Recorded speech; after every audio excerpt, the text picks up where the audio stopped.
Hello kids. இன்னைக்கு கதையில ஆதிங்கிற ஒரு ஸ்டூடெண்ட்ட பத்தி தான் பார்க்க போறோம். ஆதிக்கு அவங்க கிளாஸ்மேட்ஸ் ஒரு ப்ராஜெக்ட் தராங்க. அந்த ப்ராஜெக்ட் என்னன்னா, கிளாஸ்ல இருக்கிற ஸ்டூடெண்ட்ஸ் அவங்க வீட்டுக்கு போயிட்டு அவங்களுக்கு பிடிச்ச ஒருத்தர்கிட்ட அவங்களுடைய வாழ்க்கையில யாராவது ஹெல்ப் பண்ணாங்களா? இல்ல அவங்க வேற யாருக்காவது ஹெல்ப் பண்ணாங்களா? அந்த இன்சிடென்ட் பத்தி முழுசா தெரிஞ்சுக்கிட்டு வந்து அடுத்த நாள் கிளாஸ்ல ஷேர் பண்ணிக்கணும். அதுதான் அந்த ப்ராஜெக்ட். அத கேட்டு ஆதிக்கு ரொம்ப சந்தோஷம். ஆதி தன்னுடைய தாத்தா கிட்ட கேட்டு நெறைய தெரிஞ்சுக்கணுன்ட்டு வீட்டுக்கு வரான். வந்து தாத்தா கிட்ட தன்னுடைய ப்ராஜெக்ட் பத்தி சொல்லிட்டு, "தாத்தா நல்லா யோசிச்சு வைங்க. நீங்க யாருக்கு உதவி செஞ்சிருந்தாலும் சரி, உங்களுக்கு யார் உதவி செஞ்சிருந்தாலும் சரி, அத பத்தி என்கிட்ட சொல்லுங்க. நான் நாளைக்கு போய் கிளாஸ்ல சொல்லணும்." அப்படின்னு ஆதி சொன்னானாம். "சரி கண்ணா, எனக்கு கொஞ்சம் டைம் குடு. அதுக்குள்ள போய் நீ ரெஃப்ரெஷ் ஆயிட்டு நல்லா சாப்பிட்டு வா. நம்ம 2 பேரும் பேசலாம்." அப்படின்னு அவங்க தாத்தா சொன்னாங்களாம். ஆதியும் சந்தோஷமா தாத்தா நெறைய விஷயங்கள் சொல்வாங்கன்ட்டு போய் சாப்பிட்டு வந்தான். தாத்தா யோசிக்கிறார். ரொம்ப நேரமா யோசிக்கிறார். டைம் தான் போய்க்கிட்டே இருக்கு. ஆதி உட்காந்து அவனுக்கு போர் அடிக்கவே ஆரம்பிச்சிடுச்சு. "என்ன தாத்தா, இன்னும் எவ்வளோ நேரம் தான் யோசிப்பீங்க?" அப்படின்னு கேட்டானாம். அப்புறம், "இல்ல கண்ணா, நான் யாருக்கு உதவி செஞ்சேன்னு யோசிச்சு யோசிச்சு பார்க்குறேன். ஆனா, அந்த மாதிரி யாருமே இல்லடா. ஆனா, எனக்கு நெறைய பேர் உதவி செஞ்சிருக்காங்க." அப்படின்னு தாத்தா சொன்னாராம். "சரி தாத்தா, அத பத்தி சொல்லுங்க." அப்படின்னு. "சரி, முதல்ல நான் என்னுடைய வாழ்க்கைய பத்தி சொல்றேன். அதுலருந்து நீயே தெரிஞ்சுக்குவ." அப்படின்னு தாத்தா சொன்னாராம். "சரிங்க தாத்தா, சொல்லுங்க." அப்படின்னானா ஆதி. அப்புறம் தாத்தா சொல்ல ஆரம்பிச்சாராம். "என் அப்பா, அம்மா கூலி வேல தான் பார்த்தாங்க. ரொம்ப கஷ்டப்பட்டு சம்பாதிச்சு தான் எங்களுக்கு சாப்பாடே போட்டாங்க. அதுல என்னையும் கஷ்டப்பட்டு படிக்கவும் வச்சாங்க. என் அப்பா, அம்மா அடிக்கடி சொல்வாங்க, 'நல்லா படிச்சீனா தான் நெறைய சம்பாதிக்க முடியும். அப்பதான் நம்முடைய வாழ்க்கை தரத்த உயர்த்திக்க முடியும். நல்லா சாப்பிட முடியும்னு' அடிக்கடி சொல்வாங்க. அதெல்லாம் என் மனசுல நல்லா பதிஞ்சிடுச்சு. அதனால நல்லா படிக்கணும்னு நான் நல்லா படிச்சேன். எங்களுக்கெல்லாம் உணவு 3 வேளையும் இருக்காது.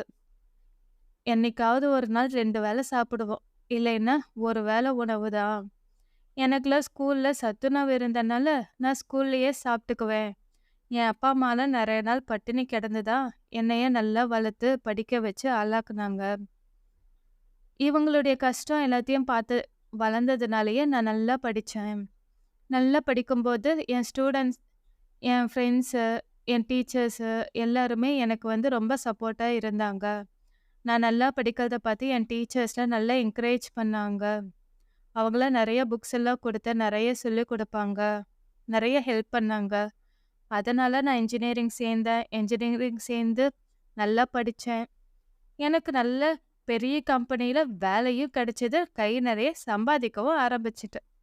அதுக்கப்புறம் என் அப்பா, அம்மாவ நல்லா பார்த்துக்கவும் ஆரம்பிச்சுட்டேன். நல்லா சாப்பிடவும் வச்சேன். அப்புறம் அவங்க எனக்கு உன் பாட்டிய பார்த்து கல்யாணம் பண்ணி வச்சாங்க. அப்புறம் எனக்கு கமிட்மெண்ட் ஆயிடுச்சு. அப்புறம் 2 குழந்தைங்க. உன் அப்பா 1, உன் அத்தை 1. இப்படியே லைஃப் போக ஆரம்பிச்சது. அவங்கள படிக்க வைக்கணும், வளர்த்தணும். அவங்களுக்கு ஒரு ஸ்டேஜ் வந்தது, அவங்களுக்கும் கல்யாணம் பண்ணி குடுக்கணும்னு, அவங்களுக்காக மறுபடியும் ஓட ஆரம்பிச்சுக்கிட்டே இருந்தேன். சம்பாதிச்சுக்கிட்டே இருந்தேன். அப்புறம் அவங்களையும் செட்டில் ஆக்கிட்டேன். இப்ப இங்க உட்காந்துருக்கேன் உன்கிட்ட பேசிக்கிட்டு அப்படின்னு அவங்க தாத்தா சொன்னாராம். "சரிங்க தாத்தா, இதுல உங்களுக்கு யாரு தான் ஹெல்ப் பண்ணாங்க? சரி நீயே சொல்லு" அப்படின்னாங்களாம். "யாரு? உனக்கு உங்களுக்கு ஸ்கூல்ல படிக்கிறதுக்கு ஹெல்ப் பண்ணாங்க டீச்சர்ஸ் அவ்வளோதான். வேற யாரு?" அப்படின்னு ஆதி கேட்டானாம். "எனக்கு நெறைய பேரு நெறைய காலகட்டத்தில ஹெல்ப் பண்ணியிருக்காங்க கண்ணா. ஆனா நான் யாருக்காவது உதவி செஞ்சிருக்கேனா அப்படின்னு கேட்டா, எனக்கு நெனவு தெரிஞ்சு இல்ல. ஏன்னா நான் யாருக்குமே எந்த உதவியும் செய்யல." "ஏன் தாத்தா, யாருமே உன்கிட்ட ஹெல்ப்ன்னு கேட்டதே இல்லையா?" அப்படின்னு ஆதி கேட்டானாம். "நெறைய பேர் கேட்டாங்க கண்ணா. ஆனா நான் இருப்பா நான் அப்புறம் செய்றேன். எனக்கு டைம் ஆச்சு, வேலை இருக்குன்னு நான் போஸ்ட்போன் பண்ணிக்கிட்டே போயிட்டேன். அவங்க மேல நான் கொஞ்சம் கூட அக்கறை எடுத்து, அத ஹெல்ப் பண்ணணுங்கிற நெனப்போட அவங்களுக்கு யாருக்குமே நான் உதவி செய்யவே இல்ல. வேலை, சம்பாத்தியம்னு இதுலயே நான் இருந்துட்டேன். அவங்க யாருக்குமே நான் ஹெல்ப் பண்ணவே இல்ல." அதெல்லாம் நெனச்சு பார்த்தா இப்ப எனக்கு ரொம்ப வருத்தமா இருக்கு." அப்படின்னு அவங்க தாத்தா சொன்னாராம். "இது பாரு கண்ணா, என் வாழ்க்கையில நான் ரொம்ப பெரிய தப்பு பண்ணிட்டேன். சம்பாதிக்கிறது தான் வாழ்க்கையோட நோக்கம்னு நெனச்சேன். அதுல நான் நெறைய உறவுகள இழந்திருக்கேன். உதவின்னு கேட்டு வந்த நண்பர்களையும் சரி, உறவினர்களையும் சரி, நான் உதாசீனப்படுத்தி அவங்களுக்கெல்லாம் அப்புறம் செய்றேன் அப்படின்னு போஸ்ட்போன் பண்ணி ஒதுக்கியே வச்சுட்டேன். அது மட்டும் இல்லாம, கண்ணுக்கு தெரியாம எங்கேயோ இருக்கிற அநாத ஆசிரமம் அவங்களுக்காவது நான் செஞ்சிருக்கணும். ஆனா, அவங்களுக்கும் நான் செய்யல. எல்லாம் என் காசு, என் பசங்க, என் குடும்பத்துக்கே தான் செலவு பண்ணணுன்ட்டு, அதே ஒரு நேரோ மைண்டடாவே நான் இருந்துட்டேன். நான் வந்து மத்தவங்களுக்கு ஹெல்ப் பண்ணணுங்கிற நெனப்ப கூட நான் வளர்த்துக்கல. அது எவ்ளோ பெரிய தப்புன்னு எனக்கு இப்ப தான் புரியுது கண்ணா. நீ நல்ல கேள்வி இன்னைக்கு கேட்ட." அப்படின்னு அவங்க தாத்தா சொன்னாங்களாம். "இது பாரு ஆதி, என் வாழ்க்கையிலேருந்து நீ புரிஞ்சுக்க வேண்டிய ஒரு விஷயம் ஒண்ணே ஒண்ணு தான்.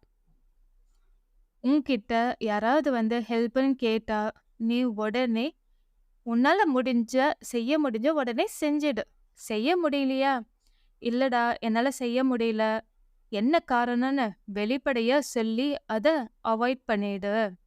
ஏன்னா, உனக்காக அவங்க உன்னை நம்பி காத்துட்டு இருந்தாங்க அப்படின்னா, அது அவங்களுக்கு ஏமாத்தத்த குடுத்துச்சுன்னா, அது பெரிய வலி தரும். வேண்டாங்க கண்ணா. உண்மை பேசணும். அதே சமயம் ஹெல்ப் பண்ண முடிஞ்சா ஹெல்ப் பண்ணிடணும். முடியலையா அத வெளிப்படையா சொல்றது இன்னும் சிறந்தது." அப்படின்னு அவங்க தாத்தா சொன்னாங்களாம். "சரிங்க தாத்தா, நீங்க சொல்றபடியே நானும் கேட்டு நடந்துக்கிறேன்." அப்படின்னு ஆதி சொன்னானாம். அடுத்த நாள் கிளாஸ்க்கு போயிட்டு ஆதி அவங்க தாத்தா சொன்ன எல்லா விஷயத்தையும் சொன்னாங்களாம். "என் தாத்தா இப்ப வருத்தப்பட்டுட்டு இருக்காரு. நான் யாருக்குமே எந்த உதவியுமே செய்யல அப்படின்னு. இப்ப வயசாயிடுச்சு. எங்கன்னு நான் ஓடி ஆடி யாருக்காவது ஹெல்ப் பண்ண முடியுமான்னு என்னையே கேள்வி கேட்டாரு. அந்த மாதிரி நம்ம நிலைமையில இருக்கக்கூடாது அப்படின்னா, நம்மளால முடிஞ்ச உதவிய நாம அப்பப்ப செஞ்சுக்கிட்டே இருக்கணும். அதுதான் என் தாத்தா சொன்னது." அப்படின்னு ஆதி சொன்னாங்களாம். அத கேட்டு எல்லாருமே கிளாப் பண்ணாங்களாம். மிஸ்ஸும் ரொம்ப அப்ரிஷியேட் பண்ணாங்க. அப்புறம் மிஸ் சொன்னாங்களாம், "உண்மதான் ஆதி. உங்க தாத்தா சொன்னது தான் 100க்கு 100 உண்ம. எல்லாம் அப்புறம் பார்த்துக்கலாம், அப்புறம் செஞ்சுக்கலாம்ன்னு நம்ம போஸ்ட்போன் பண்ண பண்ண, எல்லாமே எல்லா நேரத்திலயும் நமக்காக காத்துக்கிட்டு இருக்காது. நமக்கு உதவின்னு தேடி வரவங்க, அவங்க எப்பேர்ப்பட்ட சூழ்நிலையில வேணாலும் இருக்கலாம். அது நமக்கு தெரியாது. உதவி செய்ய முடிஞ்சா உடனே செஞ்சிடணும். செய்ய முடியலையா, வெளிப்படையா காரணத்த சொல்லி ஆறுதலாவது சொல்லணும். அவங்களுக்கு நம்பிக்கை ஊட்டும் விதமா சில வார்த்தைகள சொன்னாவே, அவங்க அந்த சூழ்நிலைய சந்தோஷமாவும், தைரியமாவும் கடந்து வர்றதுக்கு அது ஊக்கத்த தரும்." அப்படின்னு மிஸ் சொன்னாங்களாம். இதுதான் கிட்ஸ்.